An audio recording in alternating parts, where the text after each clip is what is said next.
The Poco F6 is soon going to launch in the global market. It's basically the same as the Redmi Turbo 3, which was released in China. They've just rebranded it for the global market. Flagship-grade performance, superb OLED narrow bezels display, optimized software experience, and many. Today I'm going to tell you about the advantages, disadvantages, and buying suggestions for the Poco F6. I've already uploaded the unboxing and detailed review video. If you haven't watched it yet, you can find the link in the description below. Be sure to check it out. Hey guys, Mikey from TechMakey. Please consider the subscribing and turning on the notifications by hitting that bell icon for more amazing tech videos. So, whether it's the Redmi Turbo 3 or the Poco F6, when you look at the phone's design, it actually resembles the Redmi Note series. You can see similarities in textures and the screen, which resemble the previous generation Note series. However, the biggest selling point of this phone is its performance. It comes with the latest Snapdragon 8 Gen 3 processor, making it totally performance-oriented. So, let's start by looking at the first advantage of this phone. The primary advantage is that you get remarkable performance at this price point. The phone comes with a Snapdragon 8 Gen 3 flagship-grade processor, LPDDR5X RAM, UFS 4.0 storage, and Engine 3.0 AI performance scheduling.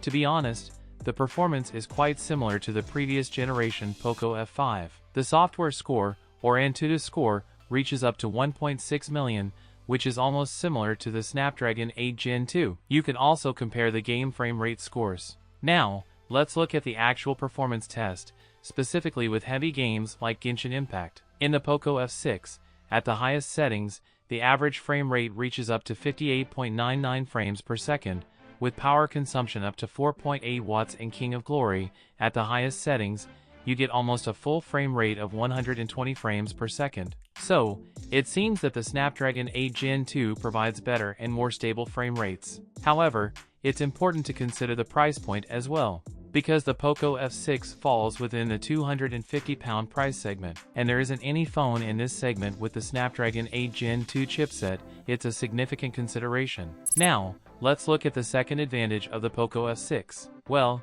the second advantage is its screen. The screen specs are quite impressive. The design features a flat screen with narrow bezels, allowing for a sleek look.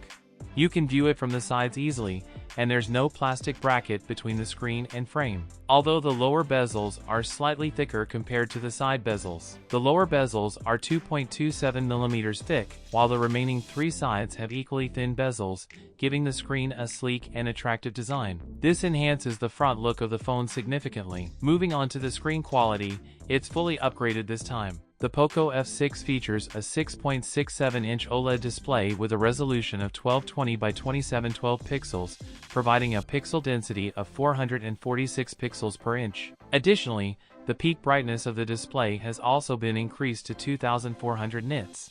Furthermore, the screen boasts a 2160 Hz instant touch sampling rate along with a 120 Hz refresh rate, making it top-notch. Additionally, it features a 480 Hz instant touch sampling rate. Now, let's look at the third advantage, which is the software. The Poco F6 comes with Xiaomi's Furious Engine, providing better performance and stability compared to other Snapdragon 8 Gen 2 phones due to software optimization. Moreover, it is equipped with 8,533 megabits per second LPDDR5X RAM and UFS 4.0 storage. Now, let's discuss the disadvantages. One downside is that the phone's textures are low, and it has a shiny back that reflects light, giving it a metallic appearance. However, despite this, it feels more like plastic in hand, lacking the strong metallic feel. The overall look of the phone cannot be termed as ugly but rather average. There's one more advantage.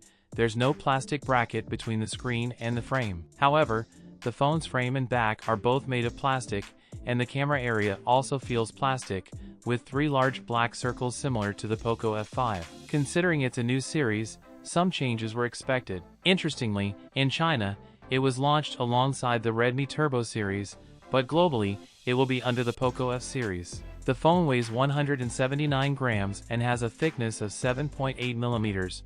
Looking at another disadvantage of this phone, it's the camera. The camera configuration is pretty average, with only two cameras, a main camera and an ultra-wide-angle camera. The main camera features a Sony LYT600 sensor, which is actually an OGBK sensor. However, the ultra-wide-angle sensor isn't well known. So, overall, the camera setup in the Poco F6 is quite average.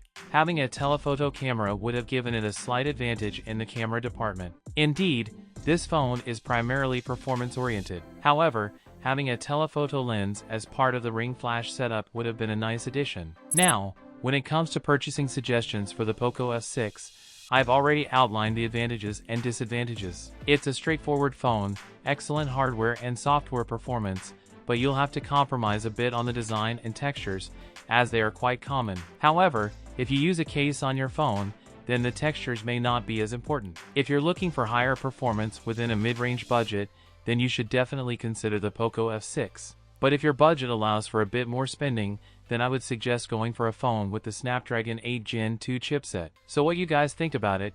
Tell us your thoughts in the comments section below. If you have any questions, also give this video a thumbs up and make sure to share it with your friends. Lastly, subscribe to our channel for more amazing tech videos. Well, as me signing off, thanks for watching. Have a great day and keep smiling, and I will see you in the next one.